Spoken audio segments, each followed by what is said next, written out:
Idiots. I'm one of your hosts, Katie Halper. I'm the second of the two hosts, Aaron Mate. How are you doing, Aaron?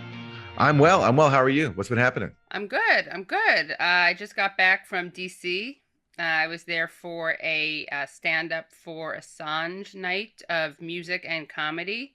And then the next day, which was, I guess, Monday, there were some protests, and I attended one of them.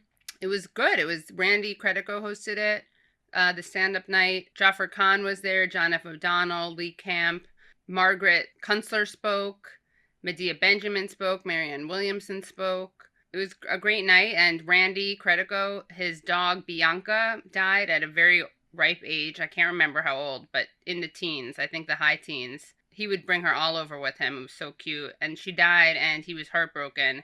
And he got a new dog that was a gift for him from Roger Waters.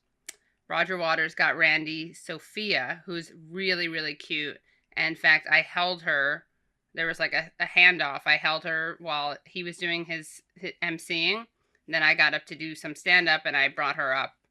And then I also held her when I spoke in front of the Department of Justice protest on that Monday. Because we need some levity. And we need some canines. We just need some canines in general. We need some canines in general. We need some joy. Okay, do you see her? Cute level, off the charts. That's a certified cute dog, yeah. It's Sophia, a certifiably cute dog, right? Yeah. You know that I have no vanity because I look absolutely terrible in this photo, but she looks great. Well, wait till you see the photo. She looks great. I look it's kind of a monstery photo of me. If you zoom in on her. You look fierce. You look fierce. You got your microphone in one hand and a dog in the other. I know. Isn't she so cute? And her tongue is sticking really out. Cute.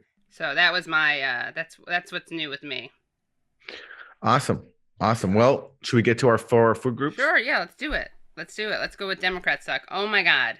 Wow. So for Democrats Suck, let's just show this TikTok video of someone who's running for Congress in the great state of Colorado. I love when people are like, you have a moderate policy, you lost my vote. Oh, what vote was that? Was that the vote you were going to give to some Bernie wannabe whose overkill policies are unpopular with 75% of voters, just so you could feel good about yourself until they lose the general election, at which point you'll point your finger and blame someone else? That vote? Oh, honey, your vote got lost a long time ago. Democrats need to wake up. Jesus, in order to legislate, we have to win. Go to walkerforcolorado.com and stop complaining. Woo! Okay, so that is a little TikTok video for someone who's running against Lauren Boebert, who I really don't like, but I gotta say, this almost makes me want to volunteer for a campaign. Yeah, I'm pro Boebert at this point. Yeah, I'm pro Boebert. I'm a Boebertite. That is not a parody ad, then yes, put me in the camp of Boebert. Yeah, for sure. Like why do you have to alienate and shit on Bernie Sanders and his supporters? Like, what are you even achieving? Like, let's say that that's your own political ideology, which sucks. Like, why are you doing this? What vote are you getting out?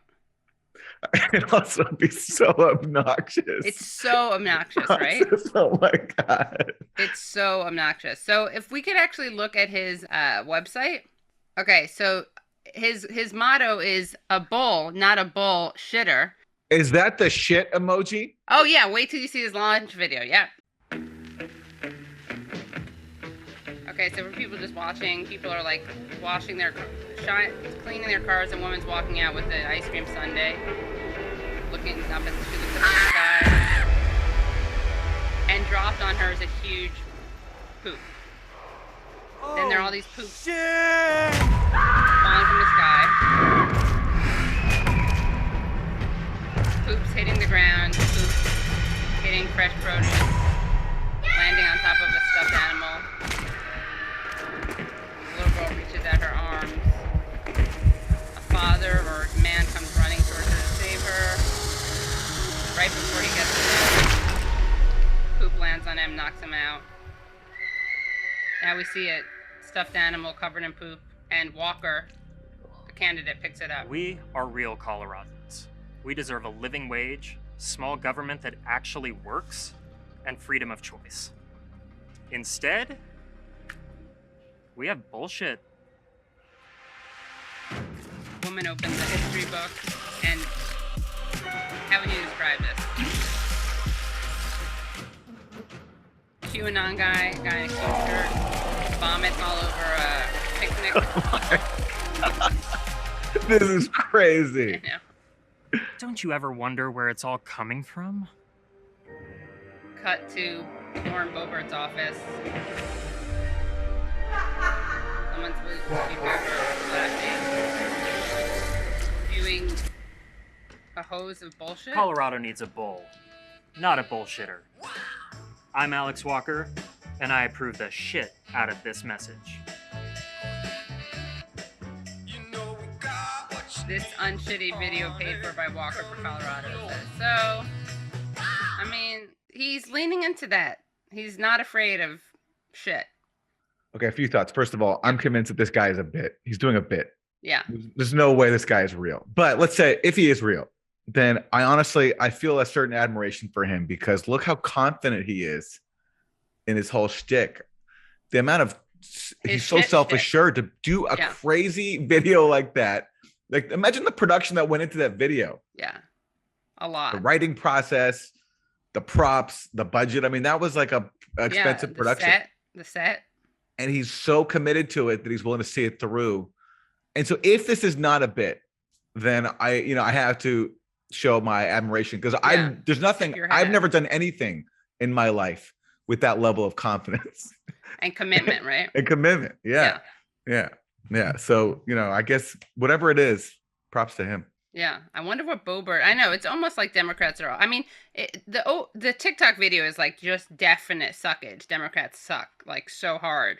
But the second thing, the shit video is like Democrats are awesome. More like Democrats are weird. This is just like a Democrats are really weird. Democrats are really weird. This is the weirdest thing I've ever seen. But right? Amazing. So entertaining. Yeah. And his TikTok video, he's got so much confidence. I know, and it's so obnoxious. It's almost admirable. It's infuriating. It's like, wow, you think this is cool or appealing? It's like, again, turns me into a Boebert person. So, unless it's a bit, in which case, right, it could be a Boebert person. Yeah, a plant. Yeah, I'm sure she'll be thrilled to be running against this guy. Yeah, I know. Yeah. She's a nut job. Yeah. Right. Well, hey. Good luck, Colorado. Yeah, that's going to be a fun. I'm definitely watching that race, though. Me too. Yeah. It'll be a real shit show. Yeah.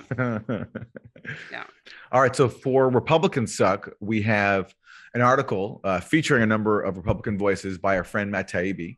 Friend of the show, co-founder of the show. Yeah, co-founder of the show. Matt goes through a series of warmongering claims from Republicans, like this guy, Robert Kagan, top neoconservative, the husband of Victoria Nuland, who is a current top State Department official under Biden, basically running his Ukraine policy after running Ukraine policy for Obama, where she oversaw a coup in 2014 and kicked off this whole mess, basically. Victoria, fuck the EU, Nuland. Exactly. Victoria, fuck the EU, Nuland. So Robert Kagan, her husband, is he's on the scene, and he has written some interesting thoughts about Ukraine and Russia. So, as Matt points out, Robert Kagan wrote a piece called The Price of Hegemony in Foreign Affairs. And as Matt says, if I'd written this opening, people would denounce me as a Putin concubine. And Kagan says this, quote, although it is obscene to blame the U.S. for Putin's inhumane attack on Ukraine, to insist that the invasion was entirely unprovoked is misleading. Just as Pearl Harbor was the consequence of U.S. efforts to blunt Japanese expansion on the Asian mainland, and just as the 9/11 attacks were partly a response to the U.S. dominant presence in the Middle East after the first Gulf War, so Russian decisions have been a response to the expanding post-Cold War hegemony of the U.S. and its allies in Europe. Wow. That's some refreshing honesty from Robert Kagan. It is some refreshing honesty. But the thing is, Kagan doesn't approach that picture, that background, the same way we do. Right. As Matt writes, Kagan went on to make an argument straight out of Dr. Strangelove. Instead of doing what some critics want and focusing on improving the well-being of Americans, the U.S. government is instead properly recognizing the responsibility that comes with being a superpower.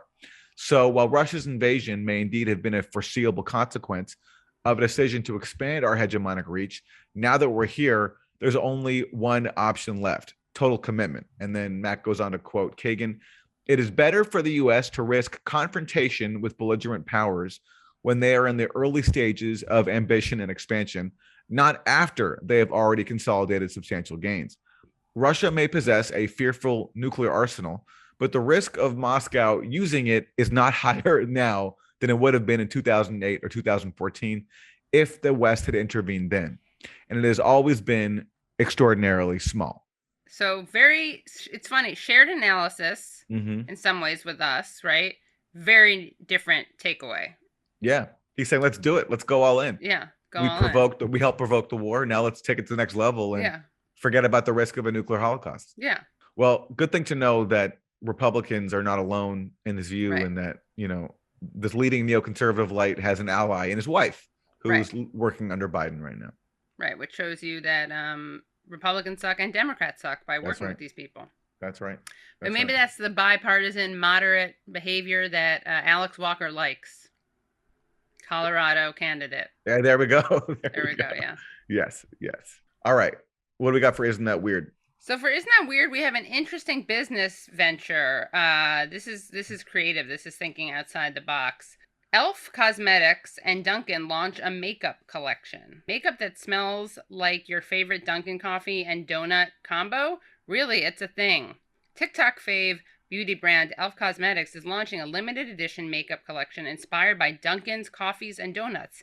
Even the packaging for the makeup looks like you're taking home a box of donuts, not lip glosses and eyeshadows.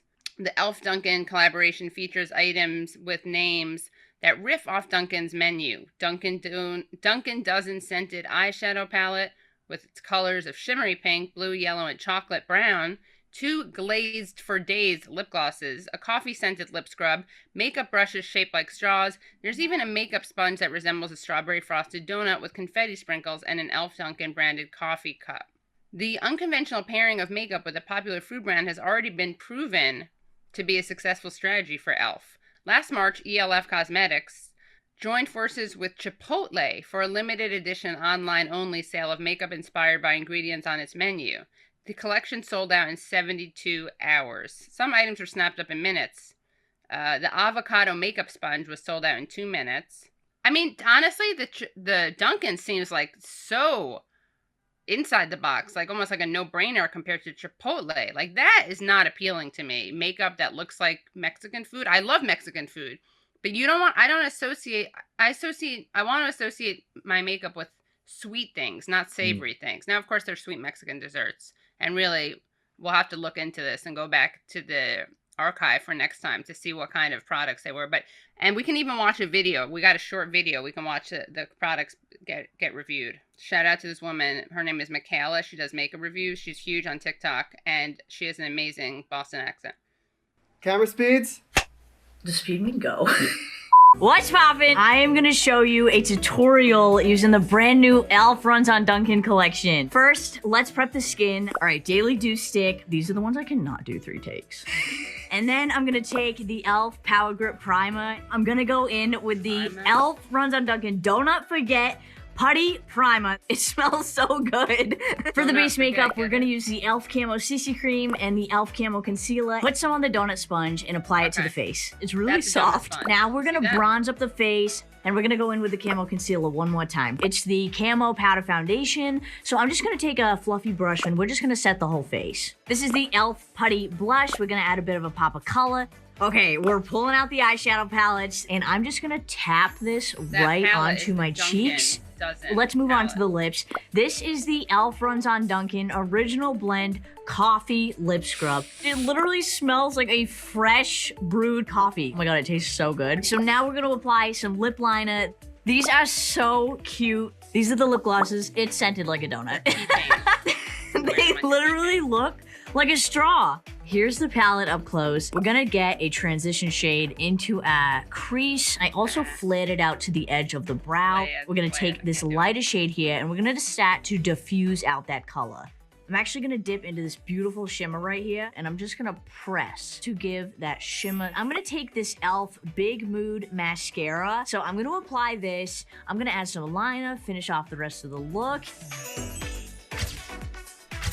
All right, there you have it. Okay, yeah. Yeah. I want to send a message to any viewers out there who are hardcore capitalists, because I have something to acknowledge to you. Now, you might be be able to tell that Katie and I sort of lean socialist in our political views. Yeah. Not something I really think about too much, but yeah, I mean, push comes to shove. If I could design the world, I wouldn't design the world in the way we currently have it under this current capitalist system, the way it is. But I will admit something to you. I cannot guarantee you that if we make the transition to full socialism, that Dunkin' Donuts and makeup collaborations will carry over. I cannot guarantee that. I don't know if our future world will allow for that kind of innovation that this current capitalist system has, where a fast food giant can collaborate with a makeup brand. I'm not sure if socialism can handle that kind of innovation. I don't know. Maybe it will only allow those types of collaborations to flourish even more. I mean, they'll be collectivized. You think so? I think it could happen. Maybe more mom and pop-ish, maybe more farm to table. Well, that's what I'm saying. But that's not Dunkin' Donuts. That's what I'm saying. Right. Well, so you're maybe done. Yeah. Well, we're gonna have to think about this. We're gonna get back to you for the next episode. We're gonna. I just want to be transparent. That's all. I just want to be transparent. That the world that we fight for may not allow for these types of collaborations. Yeah. That's true. So if you were lay down your life for socialism one day, everybody, just know that we might not be able to get Dunkin' Donuts and makeup collaborations. That's all I'm saying. Yeah. All things to think about. Yeah. I like this, Katie. I feel like we've saluted some innovation today. We really have. Salute to the innovators. Yeah, salute to the innovators. Yeah. So that's my isn't that inspiring? Isn't that weird, but also kind of inspiring?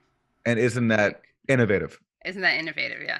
All right. So for Isn't That Terrible, we have some terrible media news, everyone. This is just crushing. And for the Useful Idiot audience, this is going to be a shocker. So I hope everyone is strapped into their seats. You should not be standing up for this. You should be sitting down.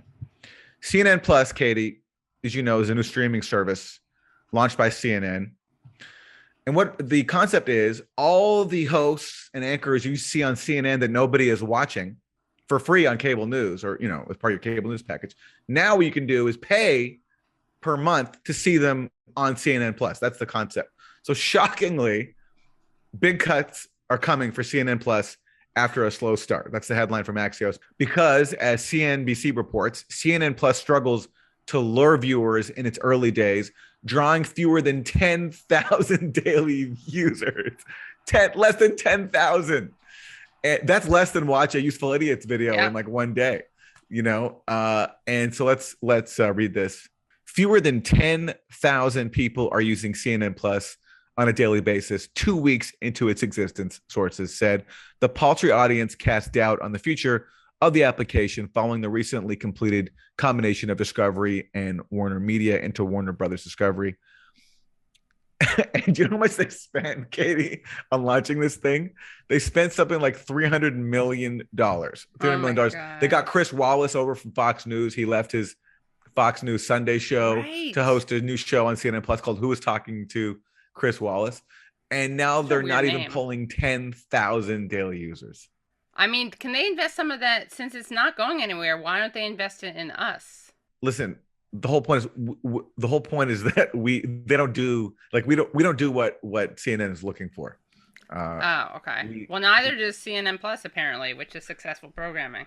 Yeah, but I think they'd rather go in the tank than actually be honest journalists. I think that's what it comes down to. And that's what's funny. But what's funny is it hasn't clued in that people are abandoning them in droves precisely because everyone recognizes outlets like CNN as being frauds, as repeatedly pushing state lies for so many years and never taking any responsibility for it. So you do that enough, you lose enough people's trust, people are not going to come back. And yet CNN is operated as if that isn't happening in this complete fantasy world. I mean, I don't know which is more terrible, that they launched it or that I actually think that it's failure is refreshing. The terrible may be that CNN was even launched the Plus in the first place. The failure is something to celebrate. Right. The terribleness comes from just how terrible their launch has gone. Exactly. Yeah. Right. But we celebrate it. Absolutely. Right. Isn't that terrible? Isn't that terribleness cause for celebration? We're doing a lot of saluting. Yes. Yeah. Oh yeah. So thank you, CNN Plus. So thank you, CNN Plus. Yeah. Thank you, America, for not tuning in. Absolutely. So that's our Isn't That Terrible? That's our Isn't That Terrible? We have a great guest today, Charisse Burden-Stelly, who is Assistant Professor of Africana Studies and Political Science at Carlton College. She's the co-author with Dr. Gerald Horne, big friend of the show, of W.E.B. Du Bois, A Life in American History. And she's also working on a book tentatively titled Black Scare, Red Scare, Anti-Blackness, Anti-Communism, and the Rise of Capitalism in the United States. And she's the host of the Last Dope Intellectual podcast. You can also follow her on Twitter at BlackLeftAF. Let us talk to Dr. Charisse Burden-Stelly.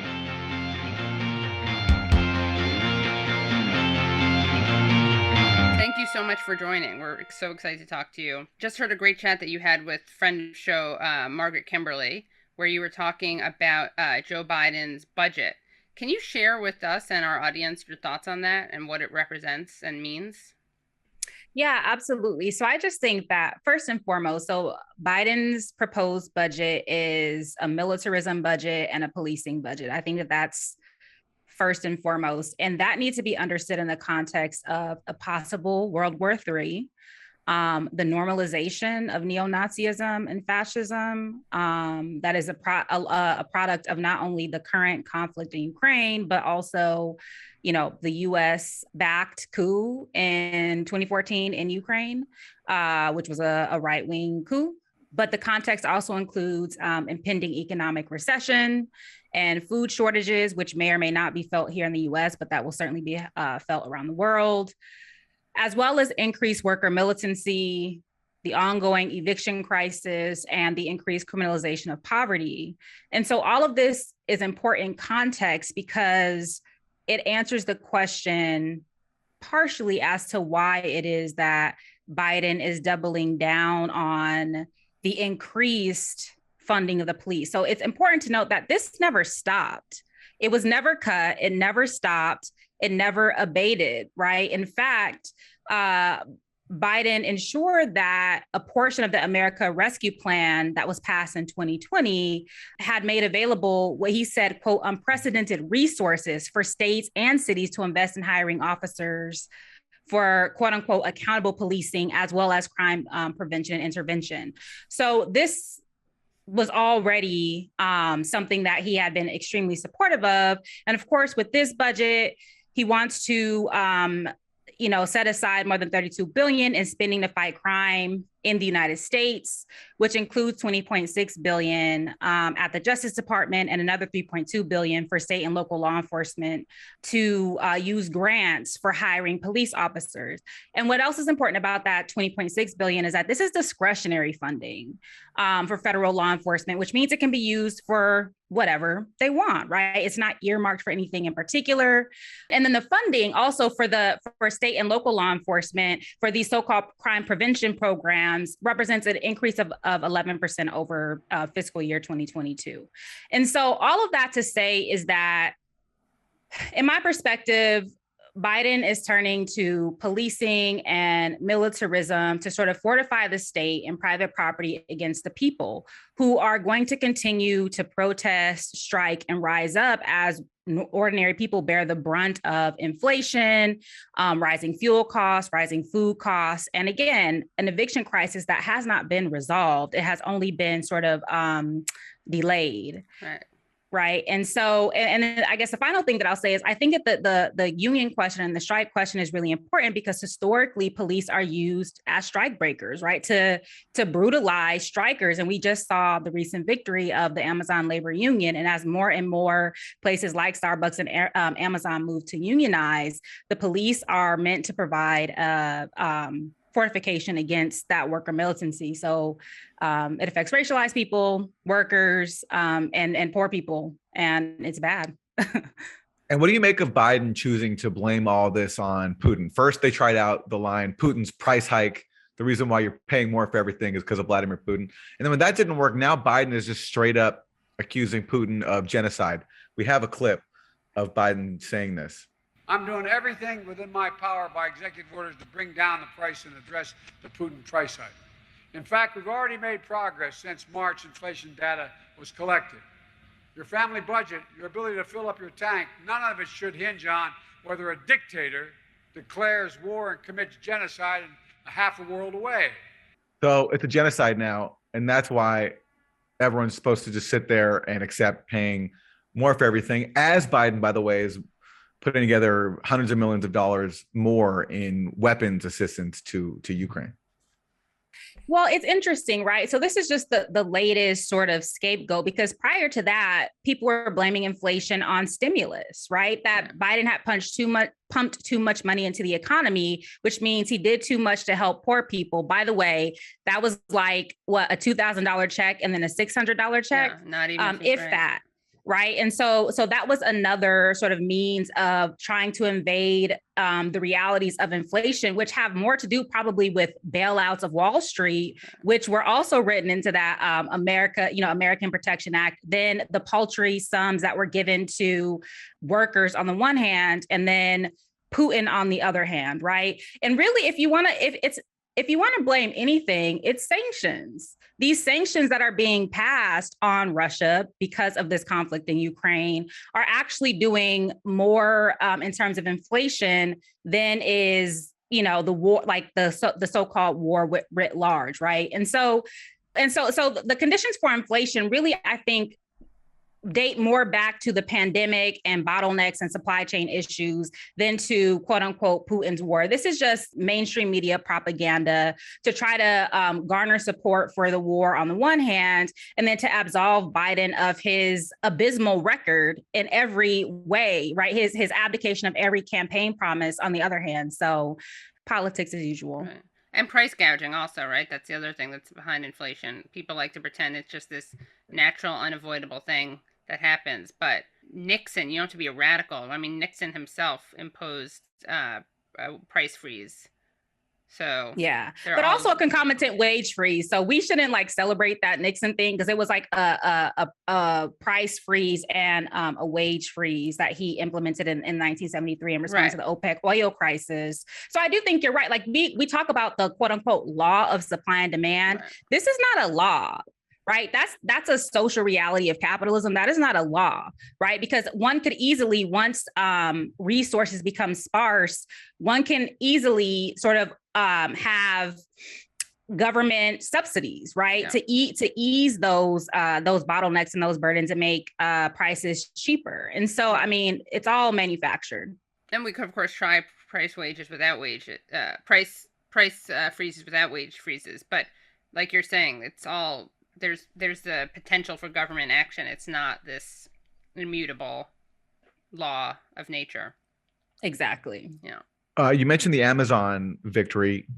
Let me ask you to talk more about that. What did you make of it, and what have you seen in the sort of media cultural response so far? How the establishment U.S. media is dealing with this completely like organic grassroots effort, basically just Christian Smalls and his close crew of allies putting together something really historic.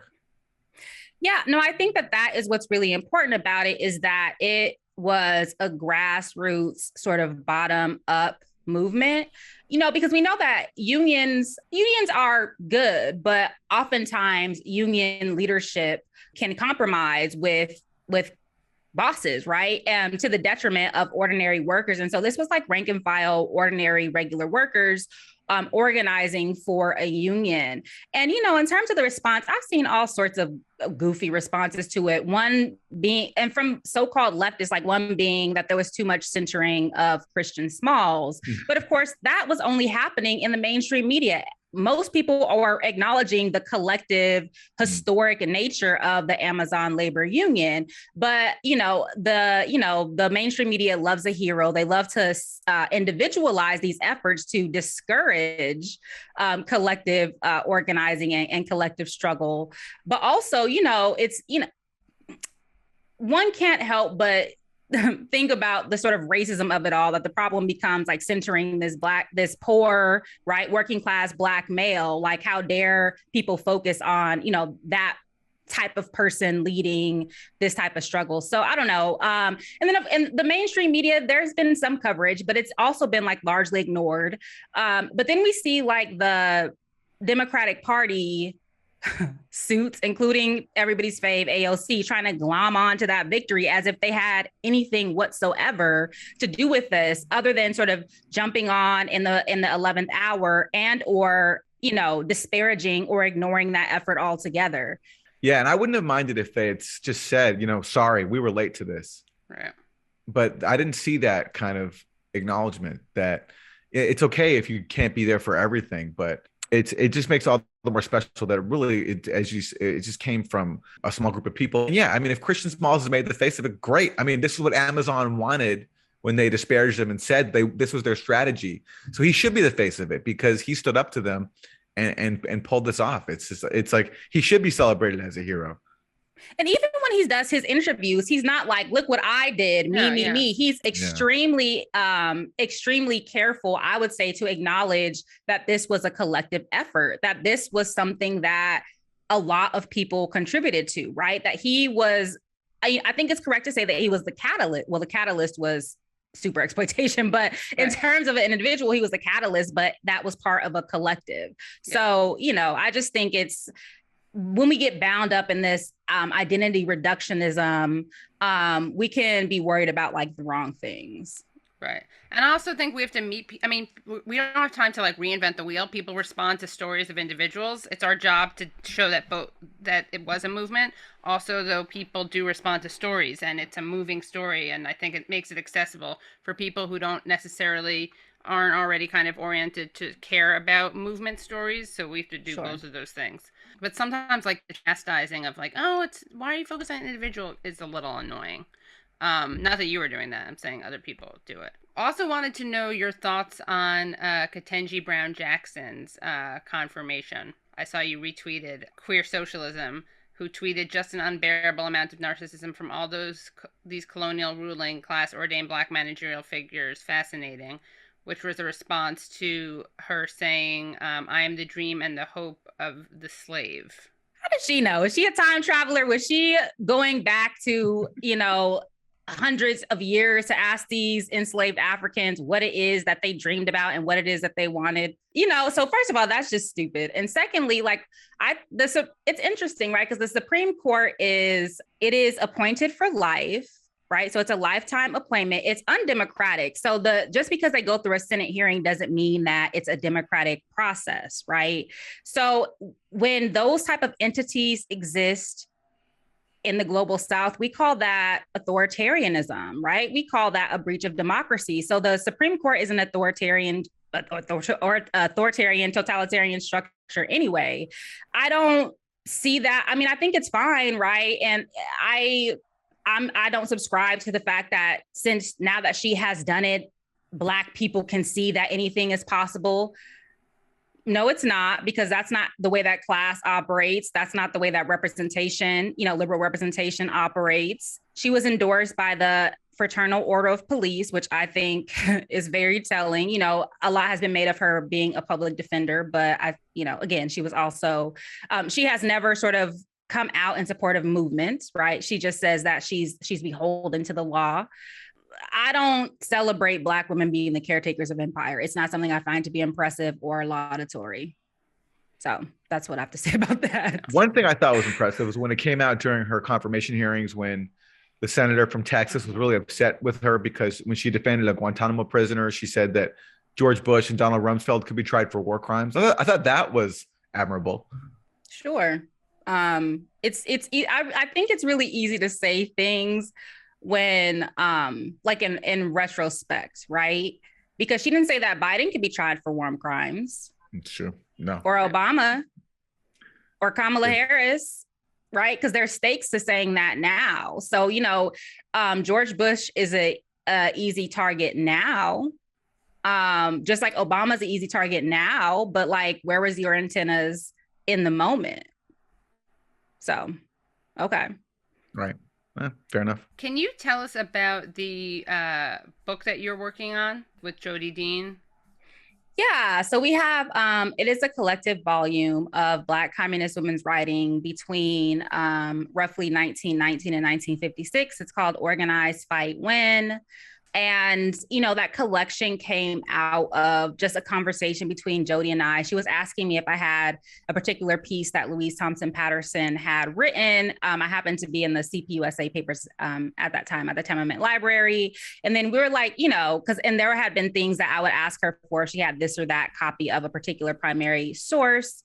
And so we thought that it would be useful and a really important contribution to both, you know, academia and to, you know, organizing space for this, the first of its kind collection of Black communist women's political writings. And so it includes some speeches, manifestos, excerpts from memoirs, journal articles, and all sorts of different types of writing from people like Louise Thompson Patterson, Liliana Burrows, Lorraine Hansberry, Claudia Jones, Esther Cooper Jackson, and a bunch of other people.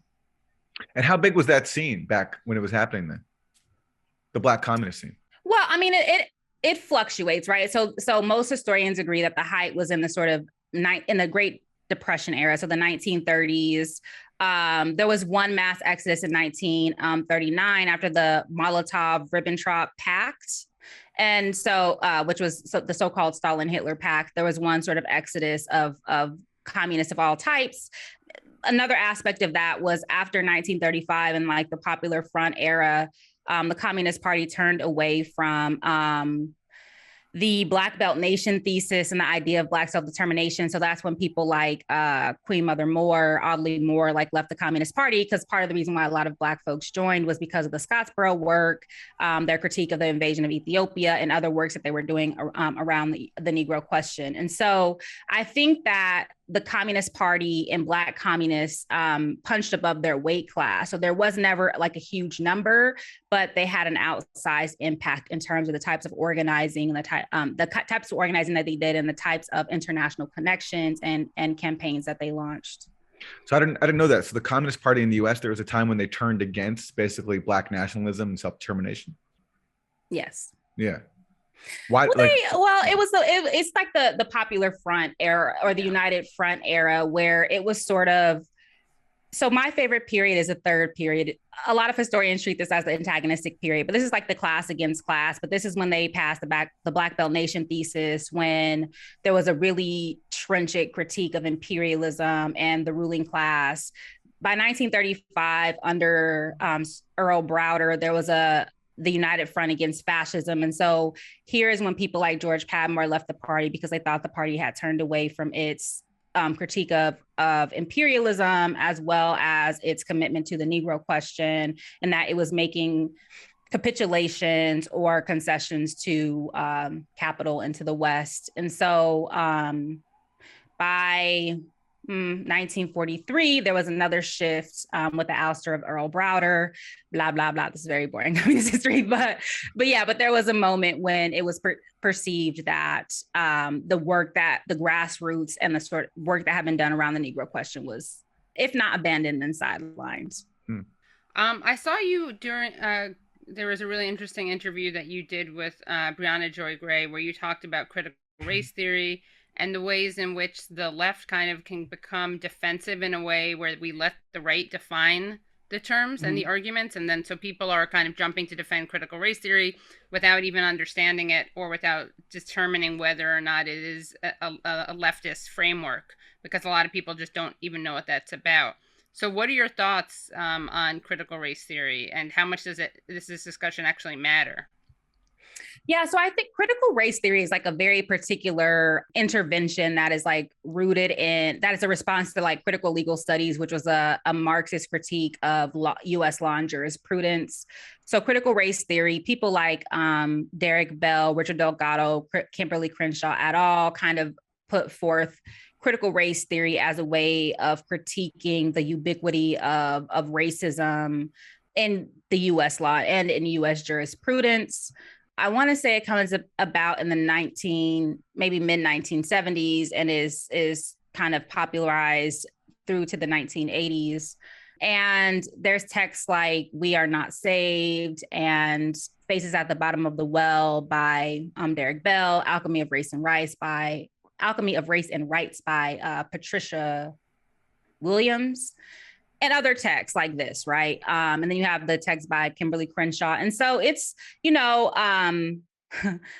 it's a critical lens for understanding the U.S. law. And I think it's an important intervention. I mean, I'm a Black studies scholar. I'm trained in Black studies, and which means that critical race theory is just one aspect of how we study the Black experience, how we interrogate racism and imperialism, colonialism, et cetera. And so it's not something that I necessarily, it's fine, right? But I think that there are other frameworks. And and the problem becomes that any and everything becomes understood as critical race theory because people don't understand. Americans are dumb.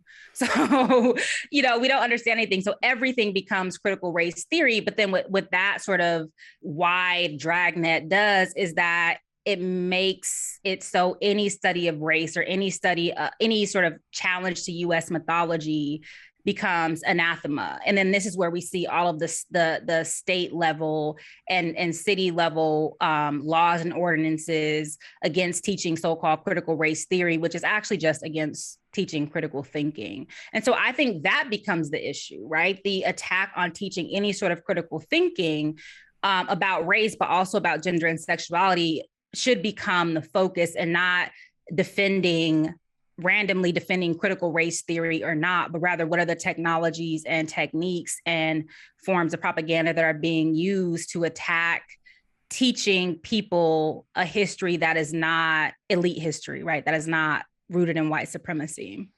Have you, in your own education history, come up against ways of teaching that were just to you totally abhorrent that you had to up to, basically? Have you had that experience? No. Where you had to resist your educators?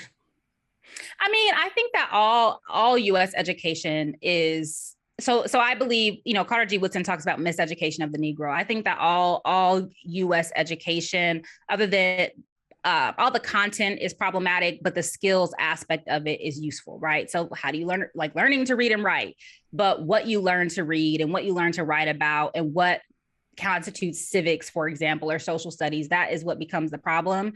And so I think that all critical study has an aspect of undoing and has an aspect of unlearning. And so, I'm trained all the way up through PhD level. And so, but a lot of the things that I needed to know, I'm autodidactic about, right? Especially like political economy, for example. And so I think having other types of education beyond the K through 12 education is really important. And even in undergraduate, I think that being a Black studies, I was a double major in political science and African-American studies, and having the latter really sort of gave me an alternative to the neoliberal political landscape that was prevalent in my political science major. So, I mean, I think that we all have to do that extra work if we want to learn something outside of U.S. mythology that parades as history. Well, what do you think of the term political science? Because that's where I had my biggest problem in school when I was studying political science.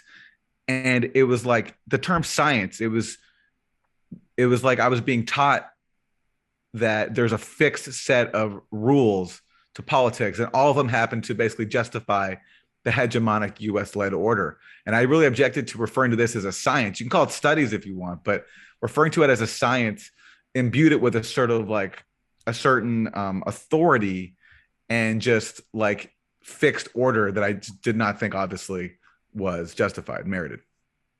Yeah, I mean, I think that there is a scientific way that you can study politics, right? Just if we, for example, when people talk about Marxism or dialectical materialism as a science of history, I do think there's a scientific way you can study politics, but that's different than conflating science with understanding the status quo or science with sort of the hegemony of liberal politics. And so in political science also goes by politics or government.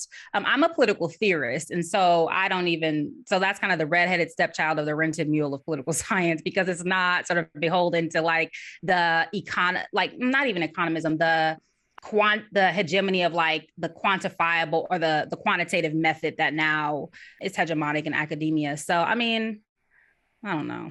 Political science is always backward.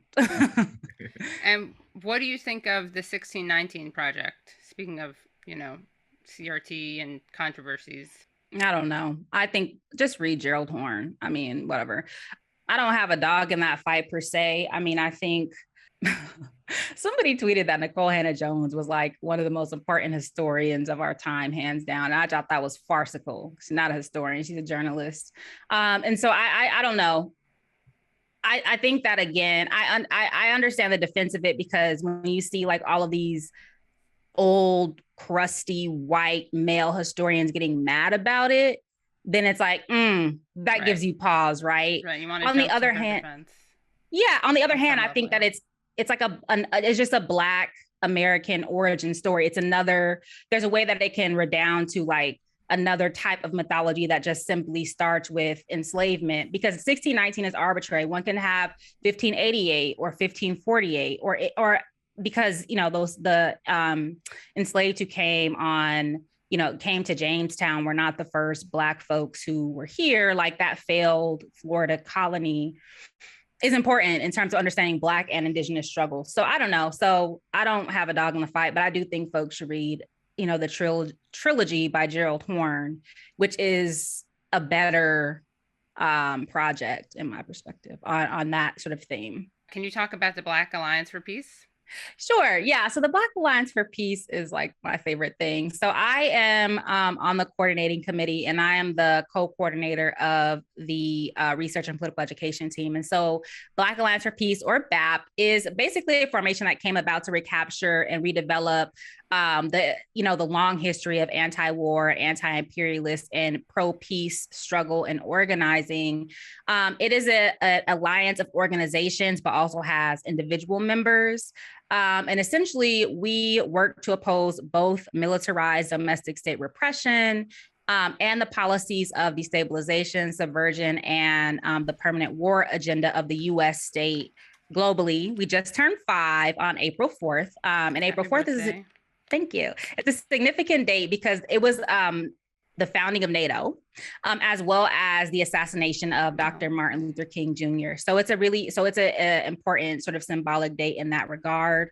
And so we put out a lot of statements. We do sort of protests and organizing campaigns. And in the past year alone, we focused on Ukraine, Colombia, Haiti, Nicaragua, Cuba, Venezuela, as well as that stupid America Competes Act. And then we also have our ongoing work on shutting down AFRICOM, or the Africa Command, and the 1033 program, which is basically the domestic arm of U.S. militarism that militarizes the police at the local and state level. Well, I learned from Zelensky's address to Congress recently that Dr. King would have supported arming Ukraine. That's what remember when Zelensky invoked Dr. King? He said, "I have a dream." Mm-hmm. All that. That was crazy. Yeah, a real goofball, Jamal, that one. Like, I just don't, Zelensky is, he's what's wrong with celebrities becoming politicians. He is what's wrong with people who blindly kowtow to the West or to the United States or to NATO. And he's reminds me of Barack Obama in particular ways, because folks are like, well, how can he be supporting Nazis? He's Jewish. Okay, well, how did, Barack Obama repress the, uprisings in Ferguson, and he's Black? The Klan and the police expanded dramatically under, Obama. Excuse me, not the Klan, but the rise of right-wing forces arose under Obama. So, I think liberals and conservatives alike, because of the sort of vacuuming out of King's legacy, they invoke him for all sorts of dumb stuff. So, even Ketanji Brown Jackson invoked King for her, historic placement on the Supreme Court. It's like, King don't know you? King, like, what? Why? There's help. It's like not even Thurgood Marshall, who actually was on the Supreme Court. Like, this is the person that, not the, hundreds of Black women, attorneys and judges, like, what? The King. So he just becomes this vacuous placeholder for people who don't know anything about history and don't know anything about his politics for real, especially the years leading up to his assassination. And what are your thoughts on Ukraine? Well, I think And to hear the rest of the interview, please go to usefulidiots.substack.com. That was great. What a great interview. A lot of different topics. So many topics. I'm going to check out some of those books. Yeah, definitely. We got our work cut out for us. Fun. Great personality, too. Absolutely. For the academics can be so boring. Absolutely. But not Absolutely. her. So usefulidiots.substack.com. That's where you go to get bonus content. Bonus content. You're definitely going to want to do that. We have so many great behind the scenes, behind the paywall segments that you're definitely going to want to access. Subscribe to youtube.com/usefulidiots. Rate and review us wherever you listen to your podcast so that we defeat PodSave. All right, everybody. Thank you for tuning in. See you next week. Hello, thank you so much for listening to and watching Useful Idiots. For full episodes and extended interviews, please subscribe at usefulidiots.substack.com. You can subscribe on YouTube at youtube.com/usefulidiots for clips, live streams, and full episodes. Also, subscribe to us wherever you find your podcast. Follow us on Twitter at UsefulIdiotPod and use the hashtag UsefulIdiotsPod. Join us Mondays at 10 a.m. for the Useful Idiots Monday Morning Show, where we discuss the Sunday morning news shows so you don't have to watch them.